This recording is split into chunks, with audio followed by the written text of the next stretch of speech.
இந்த முக்தார்னு ஒருத்தர் இருக்கார் இல்லைங்க, அவரு அரசியல் கிளாஸ் எல்லாம் நிறைய எடுத்து நம்ம பார்த்திருக்கோம், எல்லாத்துக்குமே தெரியும். அவரு இப்ப ரீசெண்டா, அதாவது நேத்து கிளீன் தமிழ்நாடு அப்படிங்கிற ஒரு கிளாஸ் ஃபேமிலியோட எடுத்திருக்கிறாரு. அத பத்தி பாப்போமா? இந்த கிளீன் இந்தியான்னு சொல்லுவாங்கல்லங்க, அதாங்க நல்லா இருக்கிற ரோட்ல குப்பைய போட்டு கூட்டி வலிச்சு எடுக்கிற மாதிரி எல்லாம் போட்டா போடுவாங்கல்ல, அந்த மாதிரி.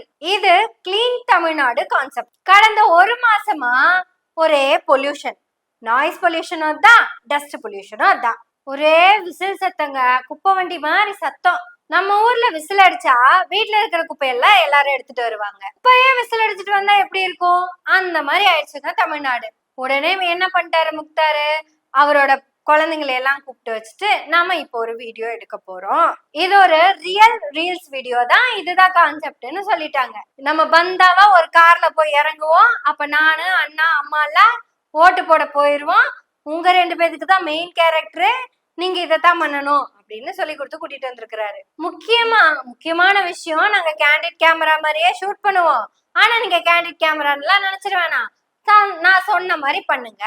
மொத்த ஸ்கிரிப்டையும் டிஸ்கஸ் பண்ணி நல்லா ரிஹர்சல் பார்த்துட்டு ஒரே ஷாட்ல ரீல்ஸ் எடுத்திருக்கிறாரு. இவரு வண்டியை விட்டு இறங்குறாரா, அதாவது காரை விட்டு இறங்குறாரா, இங்க 2 குழந்தைங்க நடந்து வந்துட்டு இருக்குதா, அந்த 2 குழந்தைங்களையும் ஃபாலோ பண்ணிட்டே வருது ஒரு கேமரா. அங்க இருந்து கீழே போகுது கேமரா. அந்த கேமரால இருந்து நம்ம பார்த்தோம்னா விசிலு அந்த 2 குழந்தைங்க. தட் மீன்ஸ் ஒரு குப்பை முன்னாடி இருக்கு, அந்த குப்பையோட வச்சு 2 குழந்தைங்களை காட்டுறாங்க. உடனே அந்த குழந்தைங்க டகரன்னு ஓடி வராங்க. ஏன்னா கிளீன் தமிழ்நாட்டுக்கு குழந்தைங்களுக்கு ரொம்ப முக்கியமான வேலை. இந்த குப்பைய அப்புறப்படுத்துவது ரொம்ப முக்கியம் அப்படின்னு ஒரு தகப்பனா அந்த குழந்தைங்களுக்கு சொல்லி கொடுத்துருக்கிறாரு. அந்த குழந்தைங்களும் பொறுப்பா அந்த குப்பையை எடுத்து டிச்சில போட்டுருவாங்க. அந்த குப்பையை எடுத்துட்டு போய் குப்பை தொட்டியில போட்டுட்டு திரும்பி அப்பாவை பார்த்து தம்ஸ் அப் காட்டுறாங்க. என் சமூக கடமைய நான் கரெக்டா பண்ணிட்டப்பா அப்படிங்கிற மாதிரி. உடனே அவங்க அப்பாவும் நானும் என் சமூக கடமையை ஆற்றிட்டேன்னு ஸ்டாலின் தொடரட்டும் தமிழ்நாடு வெல்லட்டும் அப்படின்னு பிஜிஎம்மோட தம்ஸ் அப் பண்றாரு. ஸ்டாலினுக்கு ஓட்டு போட்டு தன்னுடைய சமூக கடமையை ஆற்றி விட்டதாக முக்தாரும், அந்த குப்பையை கொண்டு போய் குப்பை தொட்டியில போட்டு என்னோட சமூக கடமையும் நான் ஆற்றி விட்டேன் அப்படின்னு குழந்தைங்களும், இப்படி நாம எல்லாரும் நம்ம சமூக கடமையை கரெக்டா செஞ்சோம்னா வெளிநாட்டுல இருந்து வரவங்களும் கரெக்டா செய்வாங்க.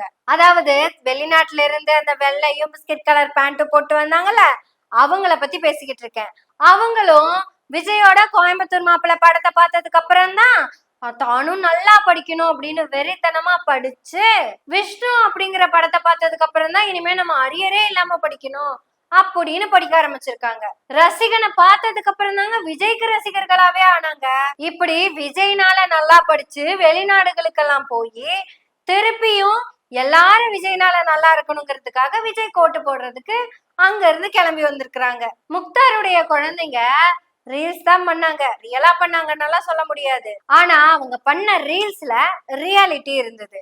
ஆனா நீங்க ரியலா பண்றதா சொல்லி ஒரு ரீல்ஸ் பண்றீங்கல்ல, அதுல எந்த ரியாலிட்டியுமே இல்ல, முழுக்க முழுக்க ரீல்ஸ் முகம் தான் இருந்தது. இந்த 60 ஆண்டு கால தமிழக அரசியல் வரலாற்றுல முதலா வெளிநாட்டுல இருந்து ஓட்டு போட்டு ரீல்ஸ் போடுற ஆட்கள் நீங்க தான் அப்படிங்கிற மாதிரி காமிச்சுக்கிறது.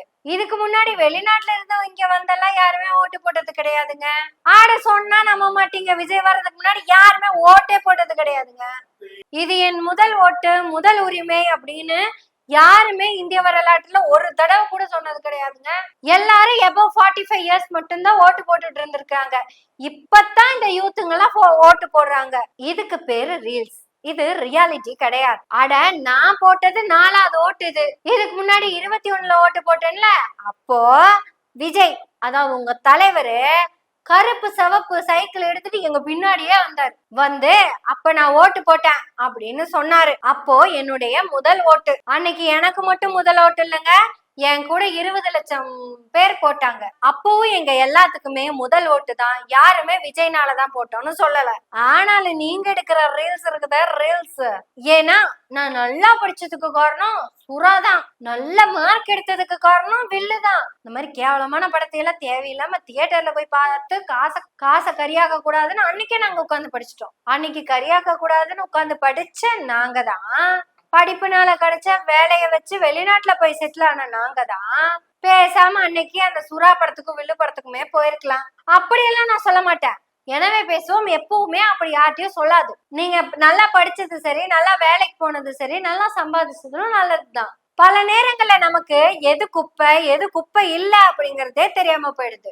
ஏன்னா தண்ணி ஃபுல்லா இருந்தா குடம் ஆடாம போகுங்க.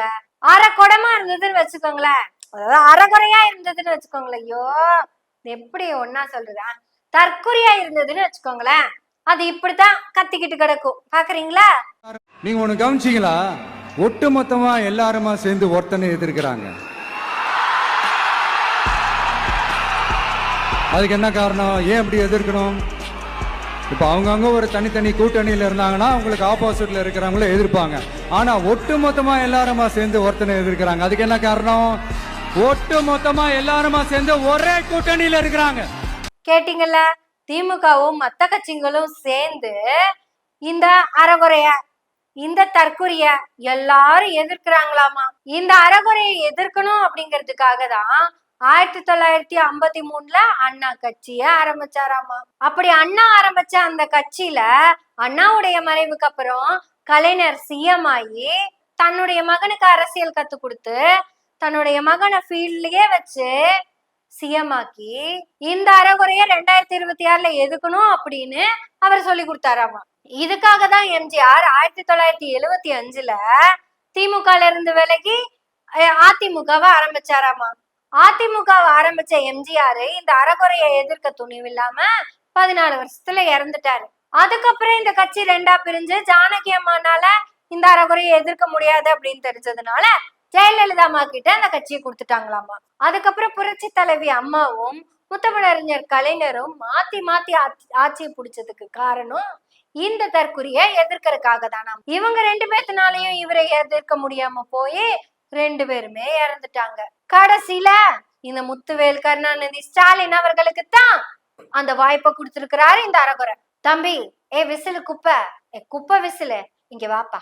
மாப்போசின்னு ஒருத்தர் இருந்தாரு, தெரியுமா உனக்கு? அவரு தமிழ் தேசியத்தை அமைப்பேன் அப்படின்னு திமுக எதிராக கட்சி ஆரம்பிச்சாரு. எம்ஜி ராமச்சந்திரன் ஒருத்தர் இருக்காரு. அவரு திமுக எதிராதான் திமுக இருந்தே விலகி வந்து கட்சி ஆரம்பிச்சாரு. வைகோ பால்சாமின்னு ஒருத்தர் இருக்காரு. அவரும் திமுக இருந்து விலகி போய் தான் திமுகவையே எதிர்த்தாரு. அப்புறம் கிருஷ்ணசாமி, ஜான் பாண்டியன், பாரிவேந்தர், அப்புறம் இன்னொரு டிவிக்கே வேல்முருகன். முக்கியமான கட்சியை விட்டுட்டேன். பாமகன்னு ஒரு கட்சி, அப்புறம் தேமுதிகன்னு ஒரு கட்சி, அதுக்கப்புறம் சித்தி புருஷன் சீமான் தாத்தா என்கிற கோமான் தாத்தா நடத்துற அந்த கட்சி, அப்புறம் இந்த கட்சி எல்லாம் இயக்குற முக்கியமான கட்சி ஒண்ணு இருக்குது, அதுதான் பாஜக.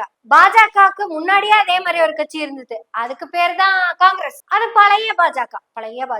அதுக்கப்புறம் இந்த 2 வருஷத்துக்கு முன்னாடிதான் அறகுறை, தற்குறி, குப்பை, விசிலு, நீங்க எல்லாம் புதுசா வந்து சேர்ந்திருக்கீங்க. புதுசா இப்ப சொல்லுங்க, குப்பை, தற்குறி, அறகுறை, அதாவது அந்த அரை குடம். உனக்கு என்னப்பா, நீ சீமானோட தம்பி விஜய், என்ன வேணா பேசலாம். நாங்க அப்படி பேசிட முடியுமா? நாங்க எனவே பேசுவோம், சரியாதான் பேசணும். சரியா? முக்தாருடைய குழந்தைங்க பண்ண ரீல்ஸ ரியால்ஸா பண்றதுக்கு டைம் வந்துருச்சு. அதுக்காக பேசுவோம், எனவே பேசுவோம் நாள்தோறும். உங்களுடைய ஆதரவுகளை நன்றிகளோடு எதிர்பார்த்து கொண்டிருக்கிறோம். நன்றி, வணக்கம்.